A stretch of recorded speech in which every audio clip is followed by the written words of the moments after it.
La semana pasada, en la sede de la OIT en Suiza, nuestro país planteó la necesidad de establecer una regulación internacional del trabajo realizado a través de Internet. El subsecretario de Trabajo y Seguridad Social, Nelson Lustonó, dijo en esa ocasión que debe abandonarse la imagen de Internet como una nube abstracta sobre la cual no puede ejercerse ningún tipo de control. Y enfatizó: la regulación de estos fenómenos económicos no solo beneficiará a los trabajadores, sino muy especialmente a las empresas, quienes tendrán condiciones claras de competencia, evitando acciones incorrectas o elusorias frente a sus pares. En Uruguay, las cámaras empresariales que promueven la economía digital plantean dudas y remarcan que esa regulación, si se establece, debe diseñarse con cuidado, evitando una mirada tradicional del mercado de trabajo. En los próximos minutos les propongo que ingresemos, aunque sea, claro, de manera superficial, en este debate, un debate que recién se está iniciando, pero que alude a un fenómeno ya muy consolidado en el mundo.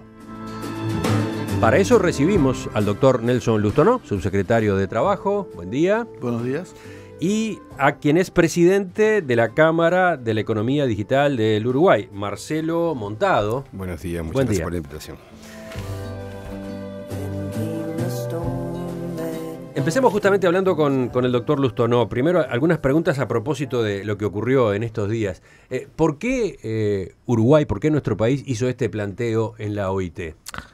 Bueno, se podían tener dos posiciones, ¿no? Frente a este fenómeno uno puede seguir cerrando los ojos y hacer lo que clásicamente tendemos a hacer los uruguayos, esperar que el fenómeno nos impacte, o al revés, tratar de tomar la delantera y avanzar en ese punto. A nosotros nos pareció que esa era la posición mejor. En realidad, antes de hacer nuestro discurso, lo hablamos con el propio director general de la Organización Internacional del Trabajo, diciéndole: mire, vamos a introducir este tema, vamos a plantear fuertemente este tema, ¿no? ¿Cuánto incide en esta decisión que tomó el gobierno uruguayo la situación generada por el desembarco en Montevideo de Uber, que se instaló como un hecho consumado el año pasado en el mercado de transporte colectivo? Yo creo que limitarlo a Uber me parece que sería un poco mezquino de nuestra parte. Hay una cantidad de fenómenos en la economía colaborativa, como pueden ser Booking, Despegar.com, o sea, infinidad de aplicaciones que tienen que ver con esto. Y el discurso de Uruguay no solo planteó este tema, sino planteó los déficits de empleo en el mundo, que son afectados por los fenómenos del mundo Internet, también por la robótica, y uno de los temas que trataba la propia conferencia eran las cadenas mundiales de valor, o sea, las cadenas de transferencia de bienes de un país a otro. Es decir, por estos lados hay fuga del, ¿cómo le podría decir?, del trabajo tradicional que nosotros conocemos. O sea, está bueno cómo lo aclara usted. Este planteo que hizo en nombre del gobierno uruguayo va bastante más allá de la economía digital o del trabajo basado en Internet. Mencionaba usted al pasar allí, por ejemplo, la robótica. Sí. La robótica impacta diariamente muchísimas acciones. Usted lo ve en cualquier cosa que antes de repente la teníamos que hacer nosotros y hoy simplemente lo podemos hacer digitalmente, ¿no? Una persona no está presente, nos agenda una máquina, es decir, las cadenas industriales, por ejemplo, las plantas industriales, las fábricas que nosotros llegamos a conocer de 2.000, 3.000 trabajadores, hoy en el mundo no existen más. Son brazos electrónicos, brazos robóticos, con un cerebro central informático muy fuerte. Y bueno, y esos son puestos de trabajo que generan hoy en el entorno de los 250 millones de empleos dignos en el mundo, ¿no? Para seguir conformando el mapa ese bastante amplio en el que usted se movió, también mencionó las cadenas de producción. ¿En qué sentido? Las cadenas... nosotros recibimos bienes generalmente que son hechos, supongamos, en China. Son hechos en China. Tal vez esos bienes producidos en China no llegan directamente a Uruguay. Pasan por decirle a un país, no estoy acusando a nadie, nada por el estilo, no sé, a algún país de Centroamérica. Y allí le ponen los cordones, le ponen la cajita y los envían a nosotros. Cada una de de esa parte, de esa cadena, en muchos casos se encuentra con que esas cadenas están hechas con trabajo infantil, con trabajo sin protección social, con todas figuras que escapan a lo que nosotros entendemos que se generan condiciones igualitarias en los mercados del mundo. De ahí que a veces uno se sorprenda la diferencia de precios de un lugar a otro, donde países como el nuestro, que tienen, digamos, es el primer país de formalización de América Latina, frente a otros que tienen baja formalización, ¿no? O que utilizan fenómenos, como decíamos, elusorios frente a sus propios pares, ¿no? Empresas que generan condiciones de competitividad desiguales para sus pares, con trabajo infantil, como le decía, con trabajo sin limitación de la jornada, etcétera, etcétera. Pero entonces, teniendo en cuenta que el planteo fue bastante amplio, abarcando distintas transformaciones que vienen teniendo lugar en las últimas décadas en el mundo del trabajo, le propongo que bajemos a tierra y nos concentremos un poco más, en todo caso, en lo que podríamos llamar el trabajo en la economía digital, el trabajo basado en Internet.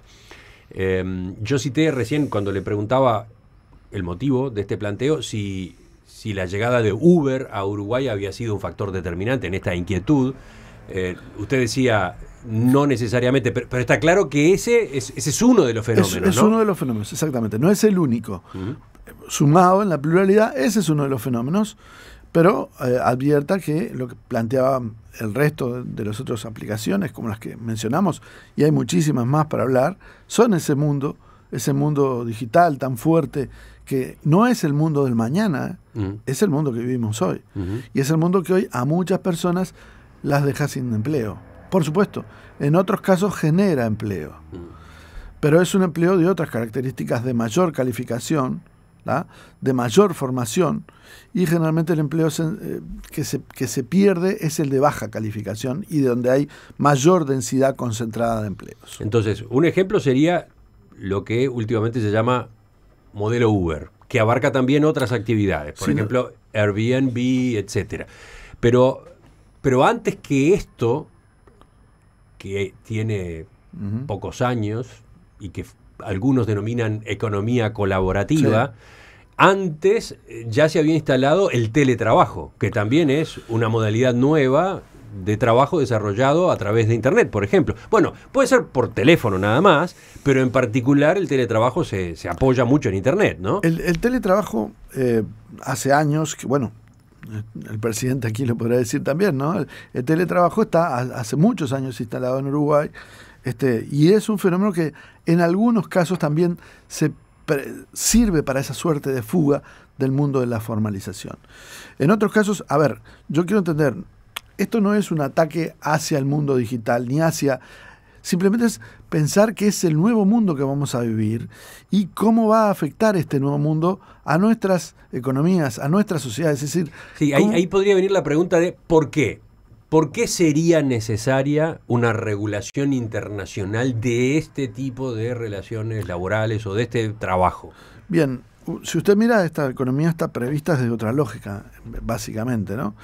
Muchos de estos fenómenos parecerían que encierran algo ilusorio, algo de eludir el alcance fiscal. No quiero insistir con el ejemplo citado por todos de Uber, pero en Uruguay, por ejemplo, el transporte de las características de Uber son remises. Y sin embargo usted al remis le va a pedir que pague una patente especial, que tenga ciertas características de su coche, que tenga un seguro especial, etcétera, etcétera, etcétera. Bueno, Uber irrumpe en el mercado sin esas características y sí con la formalización que sí tienen los demás. Ahí supone un desafío para el Estado cómo controlar esas empresas. Y de última, si todos nos sumamos a esa economía tan, digamos, light, de alguna manera, desde el punto de vista fiscal en el pago de impuestos, bueno, la pregunta que nos hacíamos en el propio discurso es el riesgo para los estados de que van a sufrir fuertes restricciones a sus ingresos y cómo van a impactar en los sistemas de seguridad social. Me da la sensación de que ese factor que acaba de mencionar ahora, la seguridad social, es muy importante en esta inquietud que usted acaba de poner sobre la mesa, ¿no? Es el centro, le diría. Porque buena parte de estos trabajadores o no aportan a la seguridad social o aportan de manera muy recortada. Y el sistema de cada uno de los países tiene que seguir funcionando. Generalmente usted mencionaba el fenómeno del teletrabajo. Generalmente los teletrabajadores, en muchos casos, en algunos casos no, pero en muchos casos se convierten en empresas unipersonales. Y finalmente, cuando usted terminaría, si hacemos una proyección, cuando usted terminaría su vida útil laboral, va a obtener una jubilación escasísima. Entonces, y con pequeños aportes, los sistemas para aquellos segmentos de población de escasos aportes, en un sistema como el nuestro, donde existe la solidaridad intergeneracional, bueno, se verían muy dañados, y el Estado debería de disponer de muchos recursos para suplir eso. O sea, hay dos desafíos allí, si miramos la seguridad social. Uno, el propio trabajador, sí, teletrabajador, por ejemplo, ¿no? ¿Cómo se las arregla una vez que llegue el momento de su retiro? Pero por otro lado está el impacto de esa menor aportación en el sistema del país en el que él se encuentra. Sí, piense especialmente, por ejemplo, en aquellas prestaciones que brinda la seguridad social que no son contributivas. Por ejemplo, las pensiones a la vejez. Entonces usted desfonda de alguna manera, desancla de alguna manera el sistema a las aportaciones, ¿no? Por último, por lo que usted señalaba en esa intervención que hizo en la OIT la semana pasada, ¿entiende también que esa regulación internacional es necesaria hasta para las propias empresas, por un problema de condiciones de competencia? Yo le diría que ese también es uno de los temas centrales. Es decir, uno se pregunta, ¿este debe ser un tema exclusivo de la Organización Internacional del Trabajo? A mí me parece que no, que por ejemplo debe ser objeto de la OMC. Porque estos son reglas de comercio mundial. Entonces, si hay un Estado, no alcanza con la regulación de Uruguay, Argentina, Brasil, porque si mientras otras partes del mundo no lo tengan regulado, es muy difícil lograr condiciones igualitarias. Y ahí es que las empresas pierden esa competitividad. Y ahí es que pierden ese pie. En ese mundo un poco en el aire, no sé cómo definirlo, como vio que vivimos hablando de la nube de Internet, bueno, es algo así. Entonces nos parece que organizaciones, la OIT evidentemente no ha abordado este tema, la OMS tampoco ha abordado este. Creo que ambas organizaciones la OMC, discúlpeme, la OMC tampoco lo está abordando. Me parece que ambas están como hackeadas frente a estos temas. Obviamente suponen hacer un esfuerzo de repensarlo. El último día que estaba en Europa y que volvía, escuché hablar en una cadena alemana que estaban planteando la posibilidad de grabar, porque este tema no está solamente aquí, en muchas, a nivel local, está instalado en muchos países, ¿no? Estaba discutiéndose el tema de grabar dónde estas cadenas o estos negocios producían su resultado final. No puedo prosperarle en decirle de qué manera, cómo, pero creo que es un tema que tenemos que ponernos a pensarlo, y no una persona individual, sino creo que como comunidad, como sociedad. Y me parece que en un mundo sin fronteras, como el que casi que estamos viviendo, la regulación no puede ser local. Los primeros minutos de esta entrevista central compartida estuvieron a cargo del doctor Nelson Lustonó, subsecretario de Trabajo y Seguridad Social. Yo quería hacerle una serie de preguntas a propósito de esta intervención que realizó la semana pasada en la OIT en Suiza. Pero en la mesa, como ya mencioné, se encuentra también Marcelo Montado, que es presidente de la Cámara de la Economía Digital del Uruguay. Por otro lado, CEO de la empresa Esquemas. Dos palabras así para presentar a Montado. Primero, ¿qué es la Cámara? Bien. La Cámara es una especie de spin-off de CUTI, la Cámara Uruguaya de Tecnología de la Información. Había conformado una comisión que se dedicaba al desarrollo del comercio electrónico en Uruguay. Necesitaba atraer actores que no fueran de la tecnología y costaba traerlo dentro de la Cámara, y entonces decidimos formar una Cámara abocada ya no solo a comercio electrónico, sino también al desarrollo de la economía digital en su conjunto. Y hoy tenemos más de 70 empresas y muchísimas empresas que ya no son del palo de la tecnología. De hecho, ¿cómo es eso de que son empresas que no vienen del palo o no son estrictamente de la tecnología? Bien, sí, lo que pasa es que, a veces hay como una confusión, ¿no? Que el tema de Internet y la economía digital y de los comercios electrónicos tiene que ver con que es un problema tecnológico, y no es un problema tecnológico. La tecnología es un insumo para el desarrollo de esta economía, exclusivamente. Entonces, lo que se necesitan desarrollar son las empresas y los negocios de las empresas online, ¿no? Y yo creo que Uruguay, aparte, fue uno de los motivos también, Uruguay está muy, muy, muy bien preparado a nivel regional para liderar esta economía. Y veamos Correcto. Para tener un panorama de cuáles son las empresas que integran la Cámara, no sé, podríamos mencionar ejemplos o quizás el de la propia Esquemas, que es la empresa a la que Montado representa acá. Esquemas es una empresa que da servicios y consultoría en el área de Internet, ¿no? Ya, digamos que viene del negocio de la tecnología, pero en realidad también trabaja mucho en lo que es consultoría de negocios online. Pero tenemos Grupo Disco, Grupo Tata, tenemos Sodimac, tenemos Motociclo, tenemos WOW, por supuesto, tenemos empresas que son Mercado Libre, puramente online, como empresas que tienen una pata offline y están aventurándose en el mundo online, ¿no? Desde esa posición, entonces, ¿cómo observan esta inquietud que explicaba recién el subsecretario Lustó-No? Bueno, justamente nosotros entendemos que hay una situación realmente, hoy decía Lustó-No, decía, es un desafío para los gobiernos, y justamente creo que es un desafío para las políticas públicas, la situación, la economía digital, ¿no? O sea, los cambios que estamos viviendo. Estamos ante una transformación de la humanidad que no tiene precedentes. Es decir, no es como una transformación, no es como la revolución industrial. Entre otras cosas porque no es una revolución lineal, porque lo digital no se corresponde con las leyes análogas, ¿no? O sea, ¿cómo es eso? A ver, vamos a explicarlo mejor. Digamos que para borrar un archivo de 1 giga o de 1 mega, hago el mismo esfuerzo. Para doblar una chapa, bueno, pero esa linealidad produce unos cambios que no son lineales también. Esa falta de linealidad en lo digital produce cambios no lineales. Y esta es la situación que estamos viviendo. O sea, hoy hablaba el doctor sobre el nuevo hombre, y yo creo que sí, estamos ante los albores de un nuevo hombre, y todo lo que pensemos debemos pensarlo en ese contexto, y eso es un tema que para mí es muy delicado.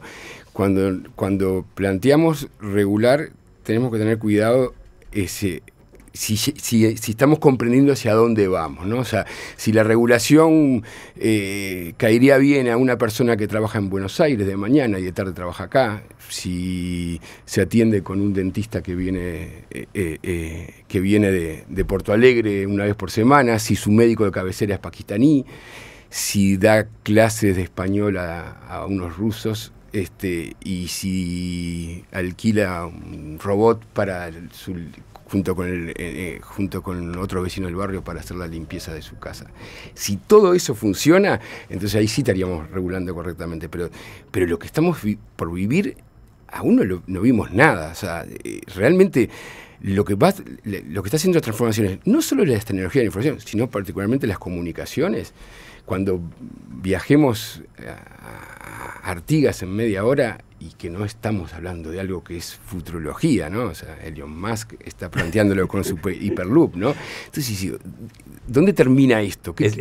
Aclaremos para los oyentes que capaz que no tienen esa información en sus manos, ese es un proyecto en el que se está trabajando con seriedad, ¿no? Con seriedad y con muchas inversiones detrás, ¿no?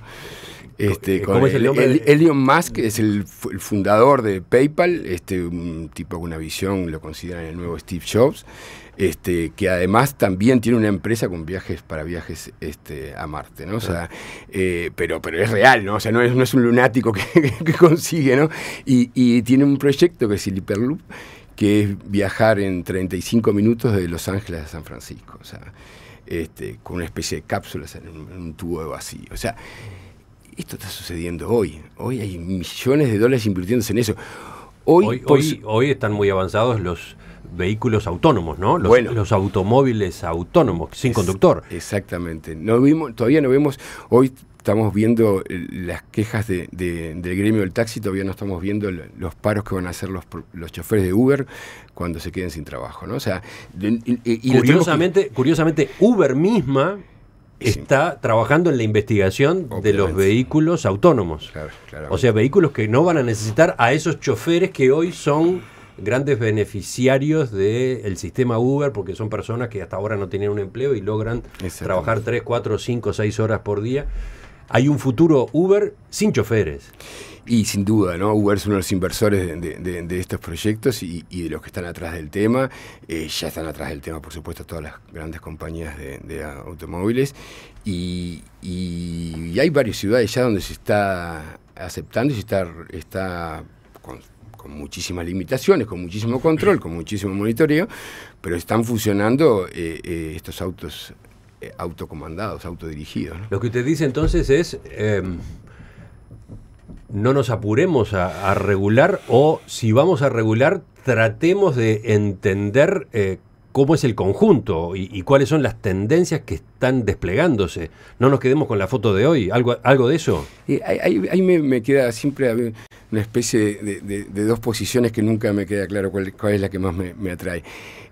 Por un lado, Uruguay ha sido pionero en legislación muchas veces. En el siglo pasado fuimos innovadores en el legislar. Uruguay tiene una preparación para esta economía digital y viene trabajando muy bien en los últimos 10 años, que es una pena no seguir digamos, coherentemente desarrollando esta economía digital. Uruguay tiene una penetración de Internet, un ancho de banda realmente sorprendente, tiene un plan como el Ceibal, que es singular a nivel mundial, tiene un desarrollo del gobierno electrónico que tiene indicadores muy sobresalientes, tiene, digamos, una penetración muy alta de la banda ancha móvil y prácticamente cero analfabetismo, acceso a los dispositivos y gente que es capaz de manejarlos. Lo que creo que Uruguay tiene que hacer es liderar este proceso a nivel regional. Yo creo que Uruguay está preparado, tiene una industria del software muy importante, algo necesario para el desarrollo de una economía digital.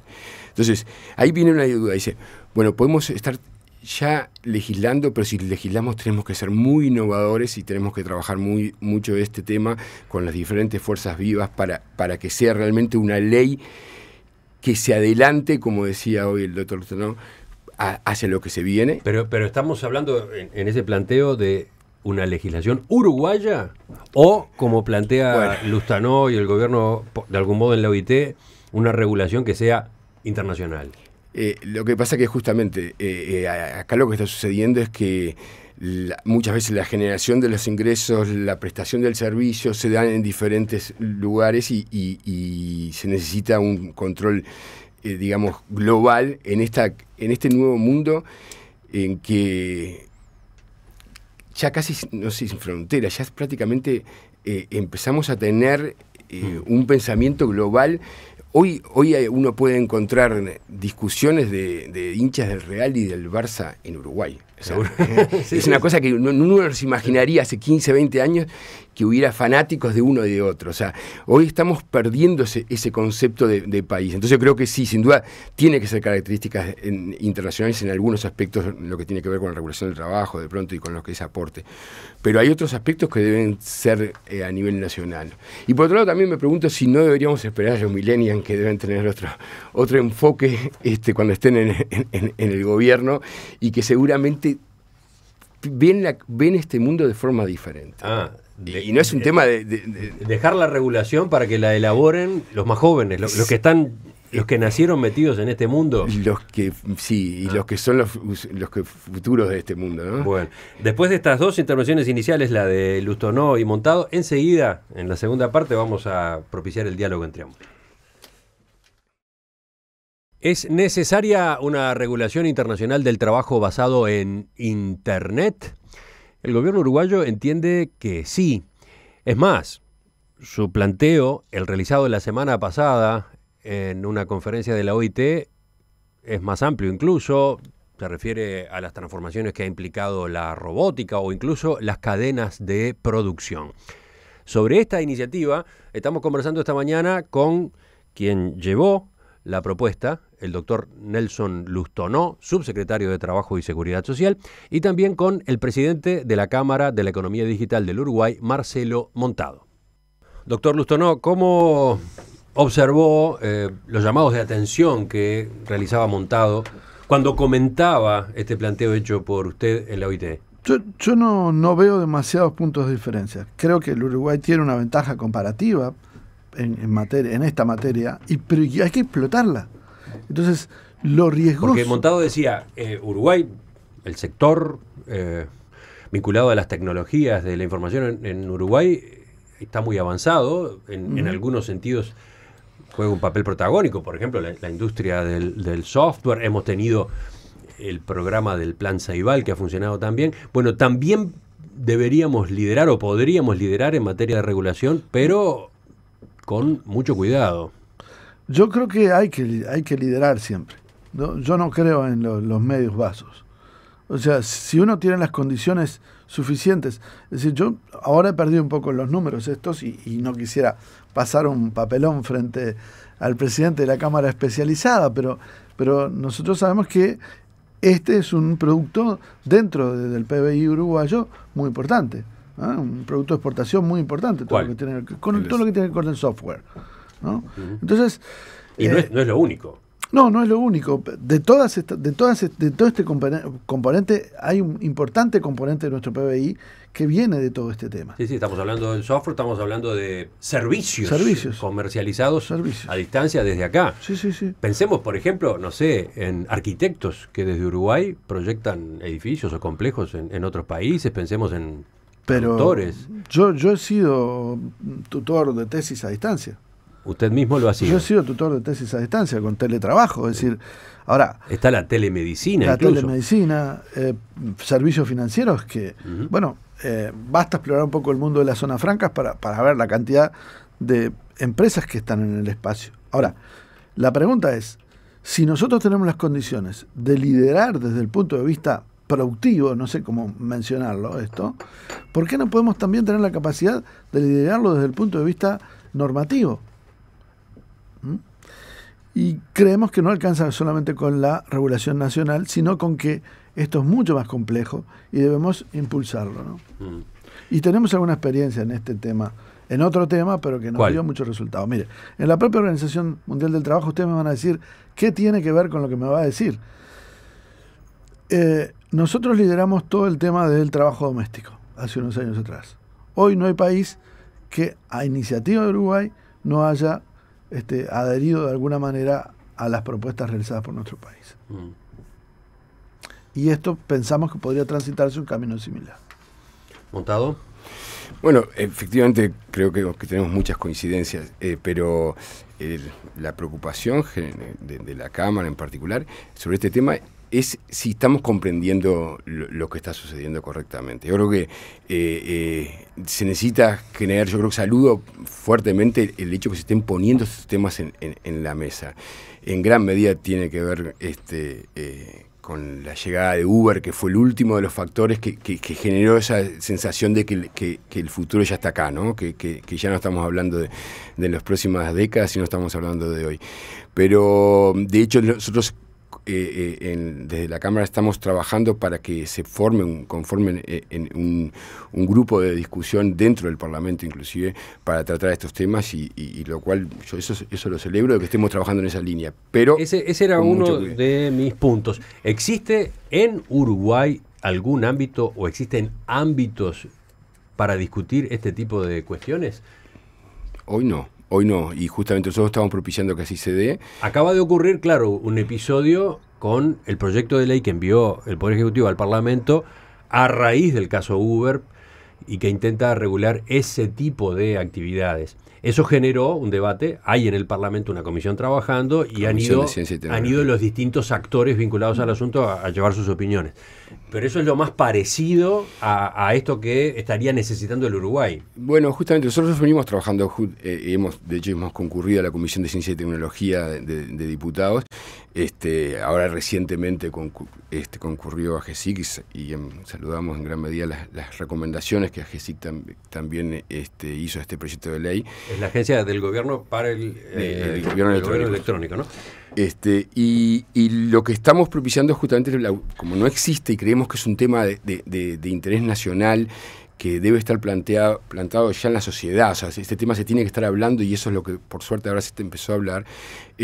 Creemos que debe crearse un grupo que se integren las fuerzas sociales, que integren las organizaciones, y por supuesto que integre el Parlamento para trabajar sobre este tema y para comprender y empezar a analizar este tipo de planteamientos. En el diálogo social que lanzó el gobierno, el Poder Ejecutivo, y que está funcionando, ¿hay un capítulo destinado a estos asuntos? Especialmente, así como definido, hay algunos temas vinculados al e-comercio, por ejemplo. y algo de telecomunicaciones. Pero me parece que lo que creo... Algo tan global como esto que ahora acaba de proponerse en OIT no figura. Me parecería que lo que me parece que tendríamos que llegar como sociedad es a que esto se convierta en una masa crítica, ¿no? En la medida que una cantidad importante de uruguayos y de operadores, especialmente del sistema político, tengan presente de qué es lo que estamos hablando, de ahí lo que señalaba el presidente me parece es apropiado, ¿no? Es decir, bueno, ¿qué es lo que queremos regular? ¿A dónde vamos a regular? Ni tanto ni tampoco, como dice. Pero, en definitiva, me parece que cuando tengamos una masa crítica, esto solo va a decantar. La cuestión es no actuar a la uruguaya. ¿Qué quiere decir no actuar a la uruguaya? No escondernos, no esperar que lo regulen otros. La posición de liderar... Pero el otro riesgo es regular al grito, cobrar al grito, ¿no? Sí, pero... Que es lo que algunos entienden que está pasando con este proyecto que se mandó al Parlamento, que es fruto del susto Uber, ¿no? Exactamente. Yo creo que es un tema importante. Eso. Yo estoy de acuerdo con el doctor de no hacer como el avestruz, no esperar a que las cosas lleguen, pero también nosotros hemos sentido como que cuando llegó la economía digital parece que nos quisiéramos proteger de esa economía digital, ¿no? Como que nos asustó esa economía.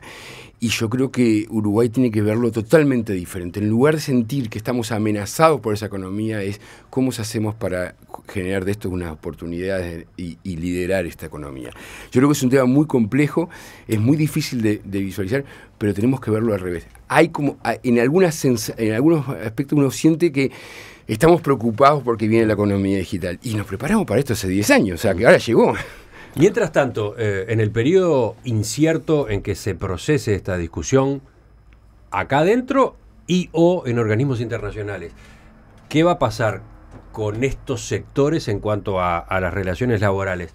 Yo me pregunto, a ver, 2 o 3 dudas, Lustó. ¿Hoy hay consejos de salarios para estos rubros? Específicos no. Hay categorías que están previstas en diferentes grupos. Hay uno específicamente que tiene que ver con un subgrupo que tiene que ver con este tipo de trabajadores. Pero por ejemplo, un servicio... No hay convenio para el teletrabajo, supongo que no existe. No existe porque ¿quién sería el empleador? Claro. ¿A quién identificamos desde el punto de vista como? Y estas son las discusiones que hay que dar. El empleador ¿Quién es una nube que está nube de empleadores que están afuera. ¿Y quién es el sindicato de teletrabajadores? Bueno, no hay. Sindicato de teletrabajadores no hay. Otra nube. Uh-huh. Entonces, pero creo que esos son los pasos que hay que dar. Entonces, otra pregunta. Hoy, alguien que teletrabaja, hablemos del teletrabajo nada más, que es una categoría dentro de todo este mundo, ¿no? Un uruguayo que teletrabaja, ¿paga IRPF? ¿Aporta IRPF? Bueno, en principio depende de la forma. Si la empresa, depende de la forma como cobre y todo lo demás. En principio a mí me parece que este es un mecanismo medio de fuga, salvo que el teletrabajador aporte por sí solo como una empresa unipersonal. Pero estoy convencido, capaz que me equivoco, que en un altísimo porcentaje los teletrabajadores no trabajan como dependientes. ¿Y aportan a la seguridad social? Bueno, en la medida que voluntariamente se conviertan en empresas unipersonales. Solo de esa manera. En Estados Unidos ¿Cuál es la experiencia desde el lado empresarial? En Estados Unidos existe lo que llaman la economía 1099, ¿no? Viene como hacen los americanos, le ponen nombres porque el formulario que hay que completar es el 1099, entonces se llamaron economía 1099. La economía 1099 está vinculada con esos trabajadores independientes que una empresa, si contrata a un trabajador independiente, esto es, no está dándole licencia, pagándole la seguridad, ¿cómo es? El servicio de salud y todas esas cosas. Entonces, directamente, y le paga más de $600 al año, tiene que completar ese formulario. Ese formulario lo completa la empresa y después también lo completa el trabajador independiente y después se machea de que esté habiendo una declaración correcta y aporta por eso. Hay como aquí hay mecanismos similares, ¿no? Como una unipersonal. Hay como una voluntad del trabajador de hacerlo por motus propios. Yo creo que muchos de esta nueva economía, de este nuevo hombre, va a trabajar en forma independiente, va a buscar ese tipo de actitud de ser, digamos, responsable de su futuro, ¿no? Y de aportar. yo entiendo que tiene que ser eso, tiene que ser un proceso de cambio y de educación y de una transformación del ser humano, pero estamos hacia una transformación gigantesca, así que no dudaría que también se dieran esas transformaciones. Pero hoy es un problema que ya existe y viene existiendo desde hace muchos años. De hecho, las empresas informáticas las sufrimos mucho porque hay las empresas informáticas lo sufren. ¿Por qué? Muchísimo. Y porque es muy fácil de trabajar a la distancia en el área del software, y es muy común que me ha pasado a mí en varios empleados que me dijeron, me voy a trabajar a casa. Me pagan mucho más, trabajo en casa y ¿trabaja en su casa? Para afuera. Para afuera. O para adentro, porque pueden trabajar también para una empresa del interior junto con varias del exterior. Bueno, ¿no? de hecho yo tengo, y esto es un tema que tampoco que se necesita cambiar las legislaciones, porque hoy también el teletrabajo y los horarios dispersos están un poco difíciles de encajar en la ley actual de leyes laborales. Pero si están trabajando en el mismo país, bueno, de hecho están obligados por la ley, pero por la ley que les suscribe, pero cuando uno trabaja hacia el exterior se hace mucho más complejo, ¿no? O sea, ¿cómo hacemos para que ese empleador aporte la seguridad social desde el exterior? Es impensable, ¿no? ¿Cómo sigue esta historia? Porque el tiempo se nos fue por hoy. Cuéntenos qué tienen pensado cada uno de ustedes. Por ejemplo, el gobierno, después de esto que presentó como inquietud en OIT. Bueno, aclaro, el gobierno, le diría, no lo tome tan general, ¿no? Más bien una iniciativa del Ministerio de Trabajo, ¿no? Nosotros estamos explorando siempre con los diferentes actores sociales esto. Tal vez tengamos que tener o algunas entrevistas con actores como CUTI o como alguna de otras de estas cámaras que están cada vez más presentes en la realidad nacional. Hemos tenido alguna conversación, recuerdo, con el Ministerio de Trabajo y el Ministerio de Turismo, con algunos de los operadores de estas aplicaciones, porque también están preocupados, porque por eso que planteamos, ¿no?, las condiciones de desigualdad a nivel empresarial. Me parece que los empleadores también deberían estar muy preocupados por esto, ¿no? Nosotros justo, coincidencia, hace un mes, un poco más de un mes, venimos trabajando en un seminario. El año pasado ya hicimos uno organizado con la Facultad de Ciencias Económicas, CEDU y Facultad de Ciencias Económicas hicieron un seminario sobre lo que en aquel momento era el impacto en los modelos de negocio a través por causa de la economía digital. En este momento estamos organizando un seminario, el primer seminario del año va a ser destinado a cómo impactan las regulaciones laborales y las relaciones laborales a través de la economía digital. Y yo, la verdad que celebro que se estén incorporando estos temas porque nosotros estamos justamente trayéndolos. Y esperemos que se cree un espacio de discusión. Creo que es necesario, que Uruguay necesita tener un espacio de discusión permanente y que trate estos temas porque, como dijo el doctor, ya están acá, ¿no? Sí, estarán acá. Tomo como ejemplo este correo electrónico que me llegó recién, que nos firma Gastón, que nos está escuchando en vuelo desde Miami a New York con servicio Wi-Fi a bordo. Exacto. Desde ese lugar tan particular nos está escuchando como todas las mañanas. Sí. Gastón es director ejecutivo de una empresa llamada eMedical. eMedical. Seguramente esté también trabajando por la eMedical, debe ser también algo online, ¿no? Ahí tenemos el combo perfecto, ¿no? y la publicidad que recibió online, ¿dónde pagó impuestos, no? También, ¿no? Porque estaban no solo online, aérea, realmente. Doctor Nelson Lustonó, subsecretario de Trabajo, Marcelo Montado, presidente de la Cámara de la Economía Digital del Uruguay, gracias por acompañarnos. Gracias a usted. Hasta la próxima. En Perspectiva, da que hablar.